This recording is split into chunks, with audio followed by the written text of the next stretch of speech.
We've seen utilitarianism and some of the motivations for utilitarianism. I think it's undeniable that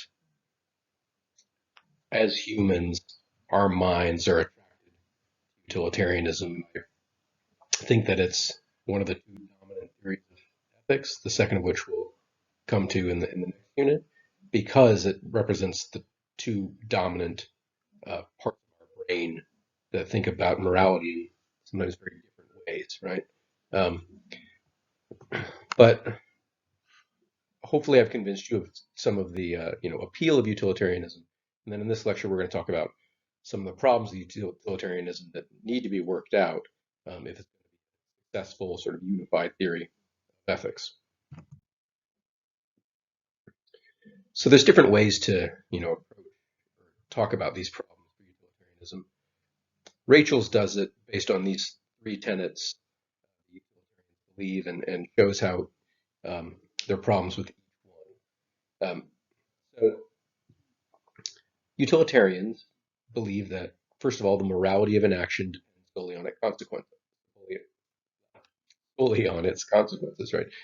That is the consequentialism part of utilitarianism. Utilitarianism is a consequentialist. Um, Second thing that utilitarians are committed to is that the only morally relevant consequences uh, of an action are the happiness and unhappiness of the individuals affected. Right? Of course, we know that for the utilitarian, by happiness and unhappiness, they mean pleasure and pain.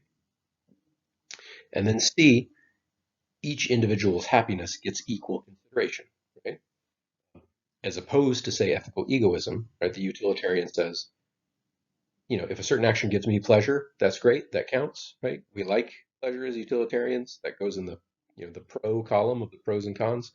Um, but we also have to consider other people.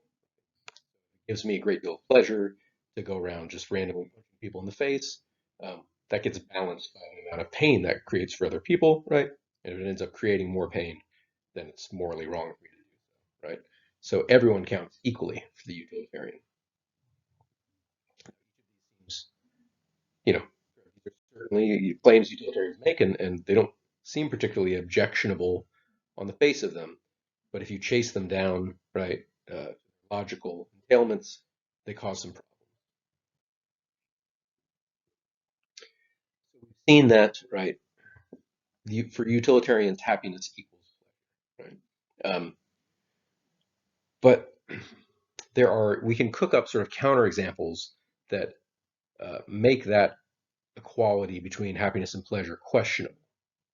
One example, suppose you've got a friend, your best friend in the whole world, right? And you hang out together all the time, you've been friends for years, and you derive a lot of pleasure from this relationship. But suppose that unbeknownst to you, your friend constantly makes fun of you behind your back, talks crap about you to other people. But let's also suppose that you never find out, right? And so you never experience any of the pain that comes from finding out that your friend has been talking about you behind your back.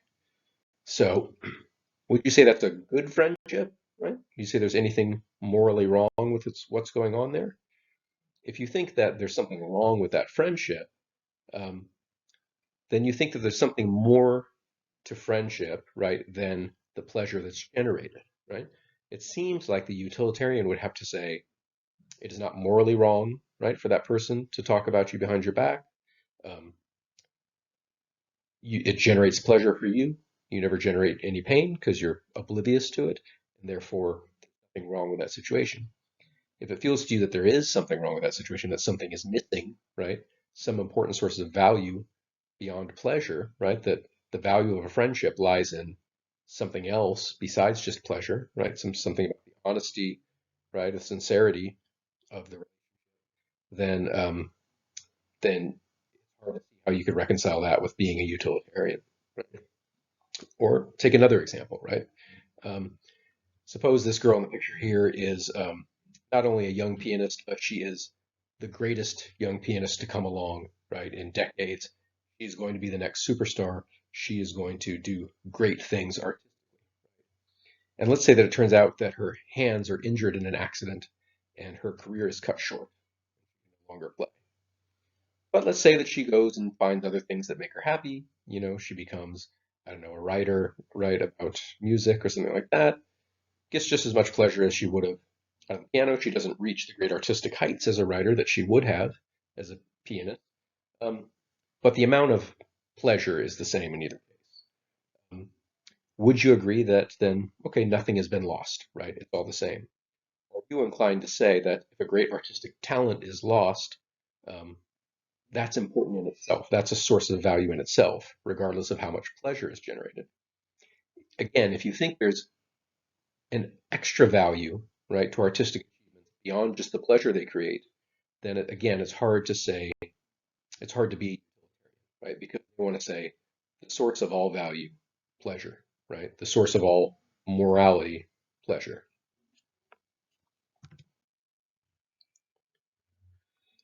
Again, so both of these examples, right, so sort of the backstabbing friend and the unfortunate pianist, are designed to show that there are things we value besides pleasure. There are other things that don't just bottom out in pleasure. It doesn't all reduce to the only good in the world being pleasure, the only bad being pain. We would like our friends to actually love us, right? Feel like they love us. We value things like talent, artistry, the ability to fulfill your potential, not merely the pleasure produced by those things. So that may be a problem for the hedonistic part. Utilitarianism is hedonistic act consequentialism. So maybe hedonism again is the claim that pleasure is the ultimate value. So um, a utilitarian, right, or a consequentialist might give up on pleasure being the ultimate value, but nonetheless be a consequentialist and say, no, there are other things. Pleasure is one thing, right? Consequence, but maybe there's other things too, right? You can make a list, make it as long as you like, right? The morally relevant consequences of an action are pleasure, artistry, love, honesty, or whatever. Sometimes people tend to sum those up as preference satisfaction, right? Whatever consequence you would like, or the right action is the one that satisfies as many people's preferences in the world as it can. Um, Other people define happiness differently than utilitarians. If you go back to the ancient Greeks, Aristotle had a conception of happiness. It was called eudaimonia, and it wasn't just pleasure in the sense of just a feeling, firing your brain, but it was something more like thriving, fulfilling your potential, doing the best you can do, as the kind of being you are. So utilitarians focus on pleasure, and one problem for utilitarianism is it's not clear that that has to be the ultimate value in all cases. There might be other values that are equally basic. Right? So you could give up on the hedonism and still be a consequentialist, but there are also problems with consequentialism more generally, right? And it seems like consequences might not be the only thing that matters as far as morality either, right? For example, justice is something we care about. And sometimes good consequences and justice end up being different, right? So, for example, um, suppose that I'll flesh out the story a little bit, right? Murder is committed in a small town, and the population is very upset, right? They're really leaning on the police. We need to solve this, right? We need to catch this murderer, and things are getting so heated that there's about to be a riot. We're about to storm City Hall. Um, Businesses and property are going to be damaged. People are probably going to be hurt, right? And so the police say, okay, look, we need to stop this riot. We need to convict somebody of this murder, right? Okay, let's grab the town drunk, right? We'll say that he did it, and we'll convict him, and we'll lock him up, execute him or whatever, and it'll stop the riot. Now, from a consequentialist point of view, right, depending on how you describe it, it might turn out that, yeah, convicting the innocent person is the right thing to do in that, riot will cause lots of pain, right? Whereas convicting an innocent person, that'll cause pain to that one person. But, one person's pain is just one person's pain. Think of all the pain, right, created by the riot. Sometimes, from a consequentialist perspective, it might seem that convicting an innocent person is the morally right thing to do. If that feels wrong to you, if that feels like something justice, right, has not been uh, fulfilled, right, then that means that maybe you don't only care about consequences morally, right? Maybe you also think that justice is important. Sometimes justice is more important than good consequences. Another thing we tend to care about besides consequences, and they can come apart from consequences, is rights. We think we have certain basic rights. So imagine this scenario. Um, let's make me um, the victim here, just to for example, right? Suppose that there's someone out there who, unbeknownst to me, peeks in my window and takes pictures of me, right? And then publishes them or, distributes them around to people who enjoy it, take pleasure in looking at indecent photos of 49-year-old male professors, right? Uh, and suppose also that I never find out about it, right? So it seems like if you're adding up pleasure or the consequences, this weird pervert gets some pleasure out of taking photos of me. The people that he passes the photos around get some pleasure looking at me. I never even know that this is happening, so it doesn't cause me any pain. And it seems like the utilitarian would have to say, yes, this is a morally good thing to do. This is the right thing to do. And if you think that I have some sort of right to privacy, right, that people can't just take in photos of me without my permission, then something has gone wrong here for the utilitarian. And what it means is that we care about people's rights sometimes more than we care about good consequences. So justice and rights are just two examples of things that matter to us just as much as consequences. In that case, consequentialist utilitarian theory seems to have some holes in it. More generally, right, the moral or the consequent, the upshot of these both examples is that utilitarianism seems to make ethics sort of a majority rules. Anything that gives the majority of people pleasure is going to end up being morally good, right? Even if it causes a minority of people pain, right? Because again, they're just adding up total pleasure and pain. And hopefully we would think that, morality would involve defending minorities, right? Surely the Nazi concentration camps were not a good thing simply because the Jews were a minority in that country. Like, I don't know, you know, if anybody's tried to add it up, but if the majority of Germans, right, if they got pleasure out of the idea of genocide, and they greatly outnumbered the Jews, you could see a version of the utilitarian calculus where it ended up that the Nazis were right, and any ethical theory that ends up with the Nazis are right is theory. So the utilitarian is going to have to find some way to answer this. They don't want to end up on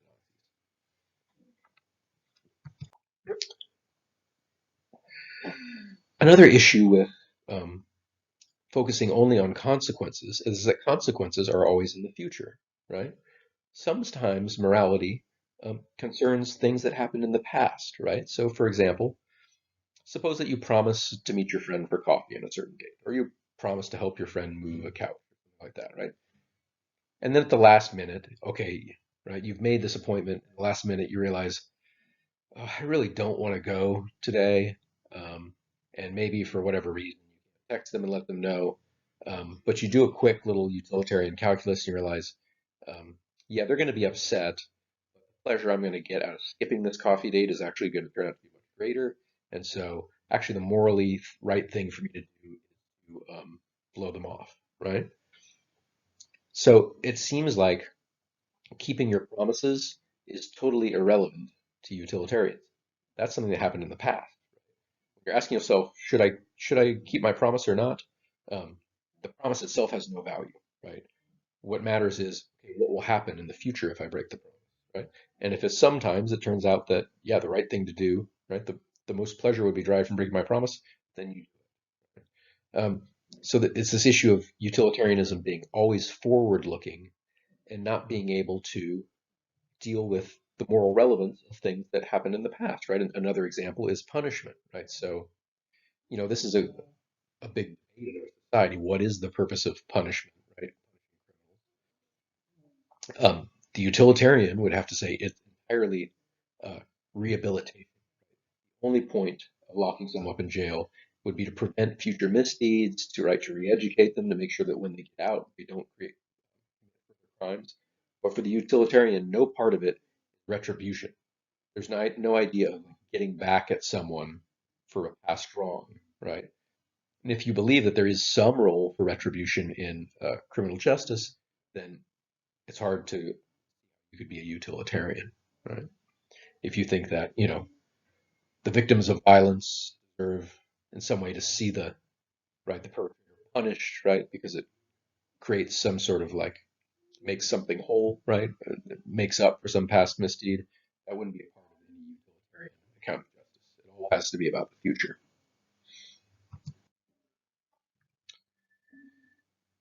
So the final of the third three tenets, Rachel's, is this issue of everyone's happiness counting equally. Now, this sounds perfectly fine, right? Of course, everyone counts equally, right? That was one of the big problems with ethical egoism. It was sort of arbitrary that you decided to treat yourself better than anyone else, right? Isn't everyone just of equal treatment? But the problem with this egalitarian strain of utilitarianism is that it ends up making morality very, very demanding, right? So every day in my life, I make decisions um, that wouldn't pass the utilitarian calculus, right? So if I go to Starbucks and purchase myself a coffee for $3, um, guess what? At this very moment, there's someone, on the other side of the world who is literally starving, right? And $3 could buy them a meal, could feed them for a day, 2 days, right? Could save a life potentially, right? If someone is that close to starvation. Um, do I really think that my cup of coffee is worth more than someone else's life, right? And multiply that times every, right, sort of little thing you do for yourself. Going to see a movie, what is that these days? Like $20? Think of all the good you could do, right, for an impoverished person with $20, right? Think how much more pleasure it would give them able to eat that day to having a full belly compared to you watching a movie that might not even be that good. So, want to buy some nice jeans? Sorry, morally wrong. Want to go to the gym instead of, spending that time at a soup kitchen? Sorry, morally wrong, right? Would you like to buy your partner a present instead of giving that money to the poor? Sorry, morally wrong, right? So again, when you have to think about everyone's pleasure every time you perform an action, it's going to turn out that you can't do a whole lot for yourself because there's always more, particularly, in the United States, even though we feel like poor college students sometimes, compared to what's going on in other parts of the world, we're relatively well off, right? And we could always produce more pleasure by giving it to those people that are suffering more. So that seems very demanding, right? I mean, we would all like to do more for people. We'd like, maybe we all feel that I could do, more good with what I do, but none of us think that we literally could never do anything for ourselves, right? You wouldn't give up your college tuition and so on, right? We should have projects for our own lives where we, try to do something with our lives, simply devoting it to other people, right? But it's not clear how utilitarianism can allow us to do any of that. It seems like you would be required to give away everything you own until you're just as poor as those you're helping, right? So everybody, right, is sort of equally poor, then all of a sudden, right, you're drinking coffee wouldn't cause any more or less pleasure than somebody else who's just as bad off as you are, right? But again, is that really what morality demands of us? This issue, right, with the equality of everyone also extends to personal relationships. Right? So not only would utilitarianism require that you don't treat yourself any better than anyone else, right? Your pleasure doesn't count any more than anyone else's. But guess what? Neither does your mom's, right? Or your child's or anything like that, right? So um, you may be familiar with these old trolley problems, right? I believe I mentioned them before. You've got one person lying on a track.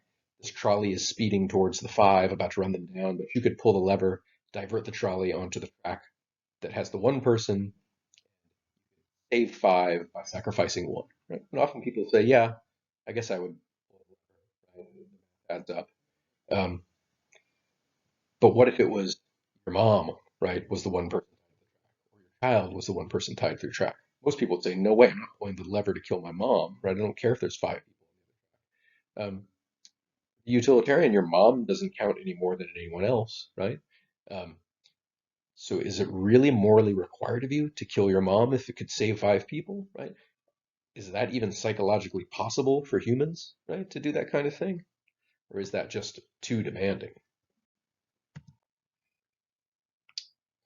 So these were some problems with utilitarianism, right, with the sort of three tenets, and they each seem to lead into difficulties that many people say, well, that can't be right, right? But there are ways for the utilitarian to respond. And that's why there are still people that are, a lot of people are still utilitarians, because there are strategies for responding to these issues. Right? So one strategy the utilitarian can always use is, you'll notice that in all these objections, I told a little story about, again, you're backstabbing a friend or the pianist or the trolley problem or something like that. And I've added up the consequences in a certain way that makes utilitarianism look bad. But it's possible that I've sort of rigged the scenario in my favor. And it's always open to the utilitarian. No, no, no, no. You're adding up the consequences wrong, right? Um, so, for example, take the example of the riot that could possibly be ended by convicting an innocent person, right? Um, is it true that the utilitarian would say, "Oh, yes, you need to convict that person"?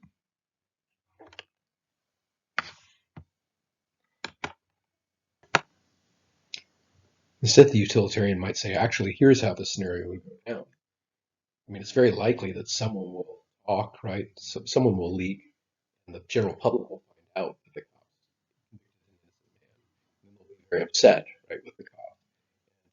Meanwhile, right, there's a murder out on the loose, right? Because the actual murderer never got convicted. And they'll be out there doing more murders. People get more and more upset, and for all we know, there'll be another even worse riot, right?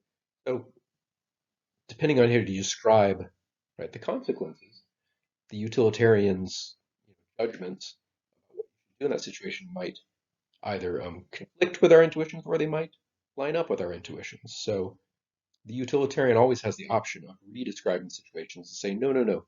The utilitarian would make the exact same judgment that you would make. So that's one possibility. Another sort of response that utilitarians can do is to opt for what's known as rule utilitarianism. So rule utilitarianism is a distinct kind of utilitarianism because it gives up on the act part of hedonistic act consequentialism. Right? Instead of judging each action separately, right? Instead of saying the sorts of things that are right and wrong are actions, instead they say, no, no, no. What we should judge as morally right and wrong are general rules for action, right? And we should choose the general rules that, if everyone followed them, would create the best consequences, right? Would create the most pleasure on the whole and the least pain, right? So, in the case of, the murderer, right? You might ask a rule utilitarian, what should we do right now? Should we uh, convict the person? And they would say, well, which rule, if generally followed, would cause the most pleasure and the least pain? Would it be convict whatever innocent person happens to be nearby? Well, probably not. That would cause distrust, general distrust in the legal system. What about the rule, never deliberately convict innocent people? That seems like, on the whole, right? If people followed, that would create the most pleasure and the least pain. And similar for other general rules that we tend to want to follow. Don't lie, keep your promises, and so on. Those tend to create, on the whole, the most pleasure and the least pain, right? So rule utilitarianism. But utilitarianism is not judging action by action, it's a guide to creating general rules for action, right? The rule is the one that has the best consequences.